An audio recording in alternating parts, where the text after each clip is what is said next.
this. All right, so we're going to go through several of the ingredients that are kind of involved in the process of, well, weather development, okay, or weather activity, okay? So there's a lot of those listed you can see there. We're going to go through each one and go through each one in detail. We're going to have a little bit of a demonstration that kind of gets into dew point, because dew point can be kind of a, I guess, difficult concept to grasp, so a good demonstration may help with that. So, can't forecast without knowing what you are forecasting, all right? So, first of all, obviously, one of the big things we forecast is the precipitation. Now, several types of precipitation, they form in several different ways. A lot of them have to do with the different layers of the, well, different layers of the atmosphere, whether one layer is warm, whether one's cold. That really has an influence on especially freezing rain, which isn't really listed here. But freezing rain, in particular, is formed by, well, let's go through it just real quick, because some of you won't be in this class a little bit later. So, how freezing rain forms is, first of all, you have the cloud, right? It's kind of cold today, but it's getting a lot colder. You can feel the signs of fall. Here's the surface, and what you have with freezing rain is you have it originally falling as snow, okay? So snow is falling, but right here, there's a layer of warm air, okay? Like kind of sitting in between these two layers of cold air, okay? So it typically happens during warm fronts, okay? So snow falls, you got a layer of warm air that kind of melts the ice a little bit of the snow and turns it back into liquid state, okay? So it's going from solid to liquid, all right? So it's melting in this warm layer. Then it goes back into a cold layer, okay? So it's kind of a super cooled raindrop, okay? And the surface, if the surface temperature is below 32 degrees, okay, which is freezing point, right? Freezing point. That is when the rain that is cold will freeze on the surface, okay? That's how freezing rain forms. If the surface temperature is higher than 32 degrees, or the ground temperature is greater than that, it's just going to be rain, okay? It all depends on if that warm layer of air is there and if the surface is below 32 degrees. So that's freezing rain as an example, but all of them have different little ways in which they form, which we'll get into a little bit later in the class, for those of you that will be in the class. So we'll get much deeper into these later on. But when you forecast it, okay, so regarding the percentages you see on television each day, okay, so like yesterday there was a 100% chance of rain. There actually was 100% chance of rain. You could tell it rained pretty much all day, okay? When that percentage occurs, it's probability of precipitation. It refers to a chance that a measurable amount of rain, okay, will fall in the forecast area over the next 12 hours, okay? So our forecast area, once again, is kind of the western side of Michigan, right? I'm going to draw Michigan so bad right now, but... Put your hand up there. Yeah. There's Michigan, okay? There's Michigan. The area where we typically get our forecast is right about here, right? Okay, this general area, western Michigan. Now, the television stations that forecast this general area are forecasting the potential for a measurable amount of rain to fall in the forecast area over the next 12 hours, okay? So you could get, it's like a 50% chance of rain, and say it just rains right here, okay, right in this general area. So it did rain, all right? There's a 50% chance of rain in a certain area in the forecast area, all right? So if it's a 100% chance of rain, it's guaranteed that there is going to be rain in this area over the next 12 hours. Doesn't mean there's going to be rain specifically in your area, all right? So sometimes it's you got to kind of read it in that way. So makes it, yeah, it's a little bit different than what most people would expect it to be. But due to the vagueness of weather percentages, many forecasters prefer other methods of explaining the forecast, such as this. They'll just say windy, heavy PM rain. They won't really even put the percentage, okay? Maybe it's going to be a day where it's going to be scattered rain showers. They'll just say that. They won't always express it as a percentage because it kind of makes it a little bit... If someone says 80% and doesn't rain, people are like, what's wrong with these people? So they usually just kind of give a description, and that usually works a little bit better for them. So that's how we forecast it, those percentages in that different way, okay? So I'm not even sure what forecasted this is for, but I just put it up there. So temperature is the amount of heat or the kinetic energy contained in the atmosphere, okay? So the temperature outside right now is around 62 degrees, which means there's not as much kinetic energy in the atmosphere as there was yesterday, for example, or the day before, okay? Once it gets up to 90 degrees, for example, then there is a bit more kinetic energy in the atmosphere, okay? Temperature can be quite sensitive also to local conditions. We are in the Great Lakes, or the Great Lakes area. If you get, like say inland, for example, so you have Lake Huron out here, and Lake Michigan, okay? So here in Michigan it's a little bit different, okay? Inland, when the sun comes out, the surface heating occurs quite a bit inland. Say it's like an 80-degree day in Michigan, okay, in lower Michigan. On the lake, it's probably going to be different, okay? Especially, for example, if it's a west wind, say the lake temperature is 65 degrees. What's that going to do to the temperature at the shore? It's going to cool it down, all right? Yeah, it's going to cool it down, okay? So once it cools down, it's probably going to be maybe like 72 degrees on the shore compared to 80 degrees inland, okay? So if it's an east wind, it's probably not going to be 80 degrees outside, that's for sure. But if it's an east wind, then it'll be cooler on the Huron side, okay? And then it'll be around the same temperature on the shoreline, all right? So when wind passes over the lake, it does have an influence on the temperature in the atmosphere, okay? So it's going to be a little bit different depending on your different location. An example, it'll probably feel a lot hotter in a cornfield than it does in the woods, okay?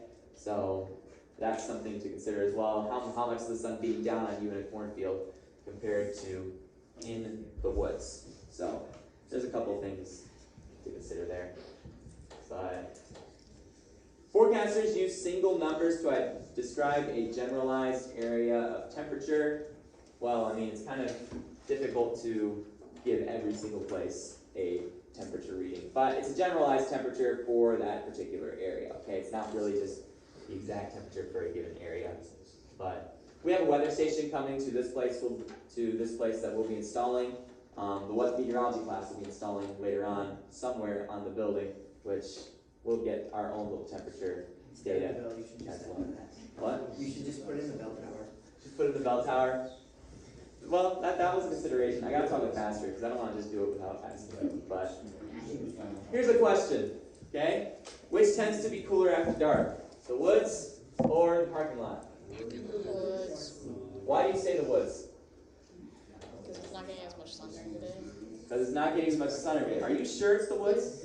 It's the parking lot. It's the parking lot, okay? Why is it the parking lot, Drake? Because so the trees only absorb the heat, and so they still have the heat there. And with the concrete, you have open space, so the heat is rising. Well, the trees don't necessarily. What were you gonna say, Natalie? Like, if the sun beats down on it, wouldn't it take a while to cool down? Because the heat, the metal, the ground will absorb the heat, so it's like gonna be really hot. So wouldn't the woods be better? Because like it's not an open space; it's just a confined little thing, like passes through. So Right. Cooler. Anyone else have something they want to add about this? No one? Well, the actual correct answer is the parking lot. All right, and I'll explain why that is. Okay, so in the woods, okay, say you have the surface here. All right, you have the surface here. You have your trees. I'm gonna do like this is gonna look terrible. But let's just say it's a palm tree forest. Okay. That's not a palm tree. It's not a palm tree. I'm just trying to. Okay. So in the forest you have a canopy, right? Okay. So the leaves kind of form your canopy. Okay. Sun comes out, okay? Sun's out during the daytime, and you've got heating of the trees. Sometimes you get some of the heat going through the canopy, depending on where there's little openings in the canopy. So you have that in the daytime in the woods, okay? That is right. But in the parking lot, you got the sun coming out as well. You've got your little light posts. They're not on during the day, obviously, but here's your little car. Here's your little car. But you have the sun beating right down on the parking lot, okay? Now, on the parking lot, all right, on the parking lot, yes, the surface is going to get very hot. Why? Because parking lots are typically more absorbing of all the heat, all right? So they absorb all the heat, and then when it becomes night, though the parking lot may be hotter during the day, it is not hotter at night. Here is why, okay? At night, you start seeing the warmer air that was produced during the day start to rise, lift away, okay? What will take its place? Okay? Cooler air, all right? Cooler air is going to sink from above and cool things down, okay? So let's say the temperature was 90 degrees on both days, okay? And in both places, okay? Temperature down here in the parking lot is probably going to drop a lot faster, okay? Why? Because you have more areas exposed, okay? You have a wide open space. There's not much area that's not exposed to the air above it, okay? Whereas in the woods, you have the canopy, which kind of shields the warm air at the surface from escaping, okay? So there's less warm air able to rise through the canopy and leave the surface, okay? So typically, maybe as night comes around, the parking lot will be around 68 degrees. That is a terrible 8 there. 68 degrees compared to the woods, which has about 72 degrees, okay? There is a difference because the canopy will protect the warm air at the surface at night, okay? So parking lot way cooler. Any questions on that? Okay, so that is one thing to remember. Parking lots will always be cooler after dark. And these markers will never erase well. So. What are you using now? Well, yeah. I know. Alright, so relative humidity and humidity. Okay, so there's, they kind of go one and the same, but relative humidity is a lot different. Okay? Humidity is the amount of water vapor in the air. Okay, so when we're talking about humidity, we're just talking about, okay, how much water vapor is in the air. Okay? Now, you probably have never heard a meteorologist talk about the humidity that's in the air because, we express it as a percentage, and that percentage is relative humidity. Okay? Relative humidity is the ratio of water vapor in the air to the amount the air can hold. Okay? So, this is referring to talking about the dew point and temperature. Okay? The relative humidity kind of compares how much water can be held in the air at a given time, okay? So, if the relative humidity is 20%, what can you tell us about the humidity in the air? There is not much, right? Now, if the relative humidity is 80%, there's a lot of water vapor in the air. It could possibly rain, and on hot days you'll feel really humid, okay? If the relative humidity is 100%, it's probably raining. Okay? Because that means the air is completely full and of water vapor. It can't hold any more air. Okay? So we can determine the dew point by measuring the relative humidity. Okay? So dew point. All right? The dew point is the temperature at which the atmosphere will reach full saturation, 100% humidity. Okay? So the dew point for today is around 57 degrees. Okay? What we're talking about here is when the temperature drops to 57 degrees, the amount of water vapor, once the temperature reaches 57 degrees, there cannot be any more water vapor in the air. Okay? So if the dew point was 57, the temperature outside was, say, 70 degrees, that means there is more water vapor that can be held by the 70-degree temperature. Okay? So, dew point. I think the best way to illustrate dew point is what I have right here, okay? So you have right here 30 degrees. This is your 30-degree atmosphere, okay? This little tiny cup here, 30-degree atmosphere. This right here is your 50-degree atmosphere, okay? So what do you notice as the temperature goes up? It gets bigger. It gets bigger, okay? So the amount of water vapor that can be held in these particular plastic cups gets bigger, all right? And that is because, let's think, why is that? Why can a higher temperature hold more water, Sean? Oh, never mind. Oh. Answer my question. Why can a higher temperature hold more water? What's happening? Bigger space, maybe? Bigger space, okay? The air that's warmer is less dense. Okay, it's less dense air. Okay, when temperature say is 30 degrees, the air is much more packed down. Okay, air's much more packed down, packed together. There's not as much movement of air going on when it's colder. Okay, whereas when it's 70 degrees, the air is moving a lot faster. Okay, so it's warmer. All right, so let's say it's 30 degrees outside. It's winter. Nobody likes winter unless it's snowing. So let's say relative humidity is at about 50%. Okay? Would you say this looks like 50%? I would say. Yeah. Relative humidity is 50% on a 30-degree day. Okay? Let's say a massive warm front goes through and the temperature warms up to 50 degrees. Goes up 20 degrees. And the moisture that's in the atmosphere goes into 50 degrees. Goes up 50 degrees. What do you notice? It's not as much water. There's not much water, okay? The air can hold a lot more water. It's less dense, all right? It gets warmer again, 70 degrees. Same thing. Hmm? It's like the same thing. It's like the same thing, okay? It's not as much. Right, exactly. So there's very little water in this air right here, okay? If we have this little water compared to in the atmosphere, we would probably be concerned about wildfires, all right? Because it's very dry air. Now, let's say we get a tropical air mass, okay? So the moisture really starts to build on the 70-degree day. So it's a warm and humid day, all right? So the relative humidity is about, I don't know, I'd say that's about 60%. Okay? So that's not too moist, but it still is a lot more moisture than was in it before, okay? All right, let's say a strong cold front goes through, okay? Strong cold front. And it's going to cool back down to 30 degrees. It's kind of one of those warm fronts you see or cold fronts you see in the fall. Here's what will happen, okay? All the moisture in this atmosphere Rain or snow. Oh no. overflows. Wow. Mr. Okay. Wilson made a mess. I know I made a mess. Well, I made a little bit of a mess. But anyways, so this is why on cold fronts, okay, the difference on cold fronts, remember? Okay, so on cold fronts you have a warmer air mass. This is the broken market. Throw it away. I haven't thrown it away yet. But anyways, your cold front, it's a warm air mass, okay? The one I just showed you, 70 degrees, and then your cold air mass, okay? Where it starts to drop to 30, which it won't instantly drop there. If you did, that'd be a really bad storm. But see, as it cools down, the air can't hold as much water, okay? That is why on most fronts, you get storms, okay? Because the air cannot hold that water, that colder air, okay?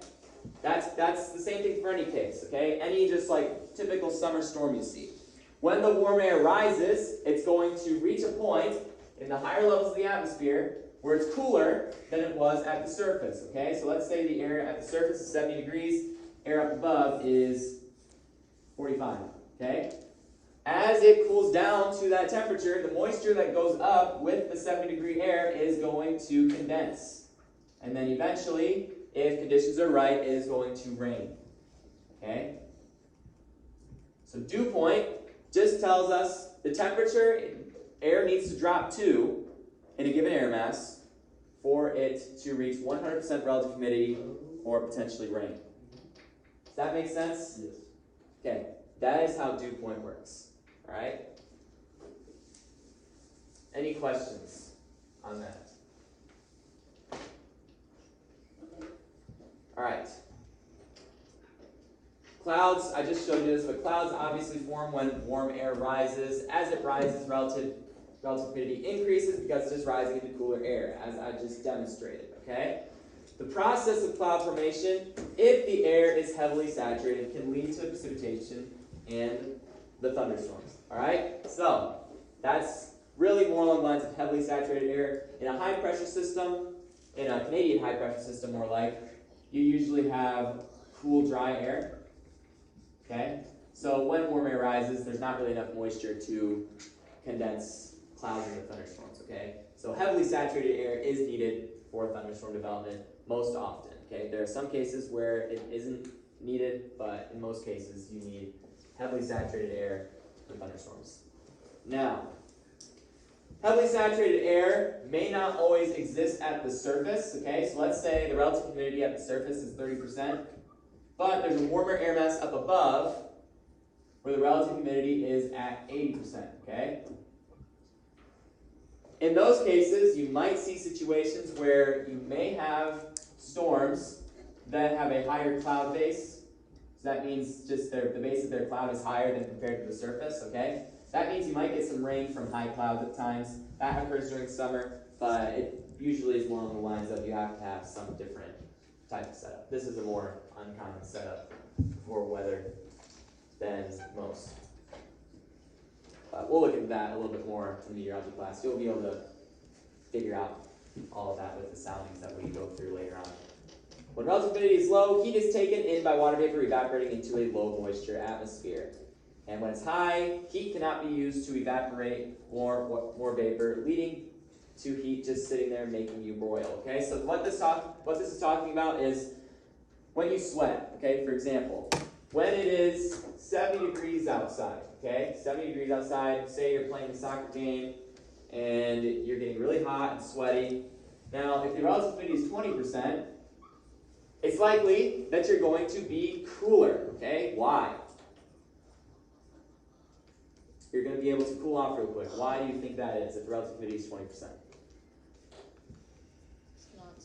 It's not so like humid. It's not fully saturated, okay? Which means the air can evaporate the sweat off your body, okay? And as the air evaporates the sweat off your body, you start to cool off. Now, change it to 90%. Change it to 90%. What's going to happen? Sweat. The sweat is going to just stay on your body, and you're not going to be able to, it's not going to be able to take the heat off your body. That is why you get more hot on humid days. It's not necessarily the temperature, it's the relative humidity that really makes the difference, okay? So, when the relative humidity is really high, you can't really, I guess, cool yourself off as well as you normally would be able to. So, that's kind of what that is talking about right there, okay? So, that's why I always say I don't really mind a 90-degree day unless the relative humidity is above 50%, because that's just terrible. I just showed you what this is, so it kind of gives you the comparison once again of how relative humidity changes and how much water vapor can be held in the air at a given time.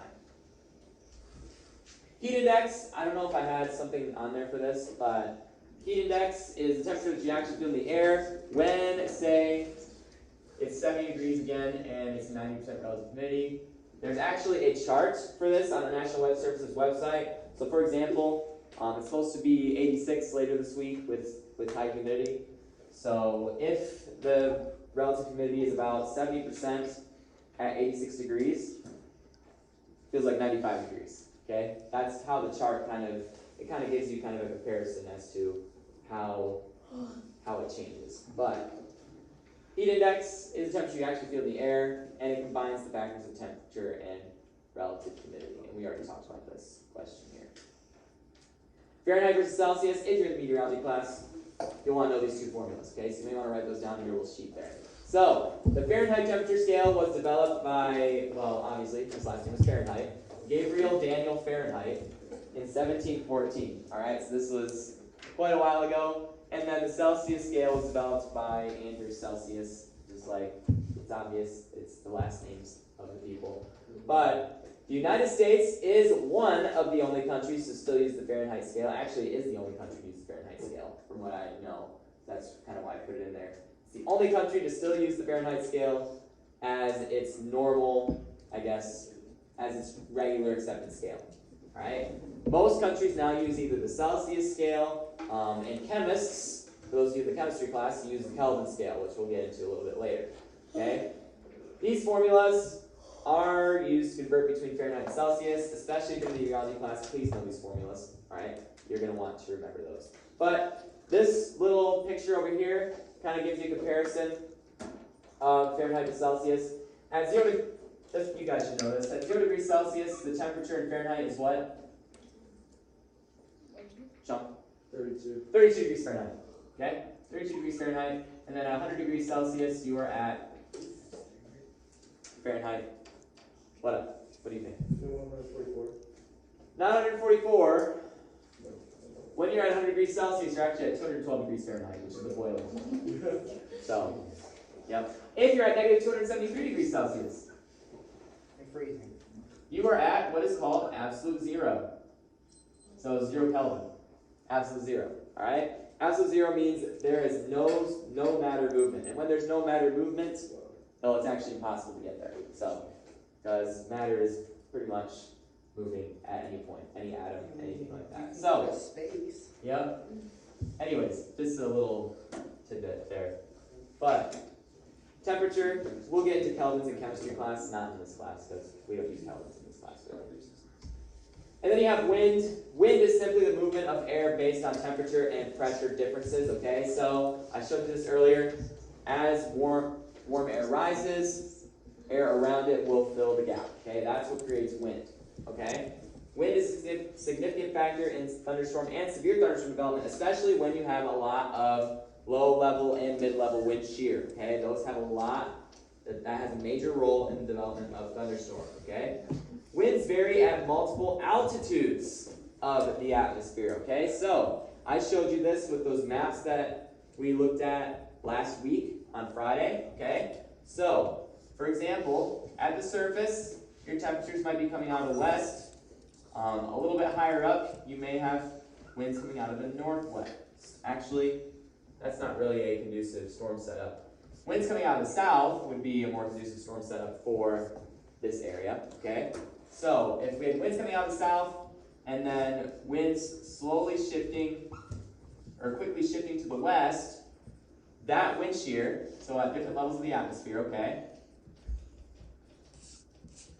That wind shear will foster storm development, okay? Why? Because you have a lot of changes in how the air is moving. South, it can actually have kind of some helicity start to form, or updrafts start to form, okay? Because you have warm air coming out of the south, that air is going to rise and get carried off to the east by the wind up above, okay? And that's why normally, when you see storms start to develop here, say this is a cumulonimbus cloud right here, and it's producing a lot of heavy rain. Usually, what you'll see with most storms is the higher level clouds will kind of be carried off this way, right? Have you ever seen that? How these higher level clouds get carried off to the east? That's because typically with these storms, the higher level clouds are being carried off to the east by west winds up above. Okay? So, wind does change at different levels of the atmosphere, and that is a key player in thunderstorm development. Okay? And then this kind of gives you an idea of the Beaufort scale of wind force. So, a violent storm wind would be considered 64 to 72 miles per hour. So, that little chart is helpful in that regard. Then you have wind chill. Wind chill occurs when moving air disintegrates an envelope of warm air around a body. Okay, so the wind chill, think about if I just put a huge fan right in front of me, okay? My body is producing heat, right? What wind chill does is the wind, any heat that your body produces, the wind carries it away from you, okay? That heat that's being produced by your body will also help in keeping you warm. But if there's wind around your body, it's going to carry it away off your body, okay? That's what wind chill measures, okay? The potential for the temperature feels around your body, what it would feel like based on that wind change, okay? A more sustained wind speed leads to further heat loss in your body, especially in cooler temperatures, all right? So, this is a little wind chill chart, for example. A lot of people have been saying on Farmer's Almanac and things like that, we could see wind chills as low as negative 40 degrees this year, okay? Now that would be pretty crazy because we haven't seen those in a while. But anywhere where you see negative 40 degrees would kind of be around this general area right here. It's gonna be negative 40 this year. I'm not leaving the house to go to school. Yeah. Just saying. Yeah, we probably would close school for wind chills of that magnitude.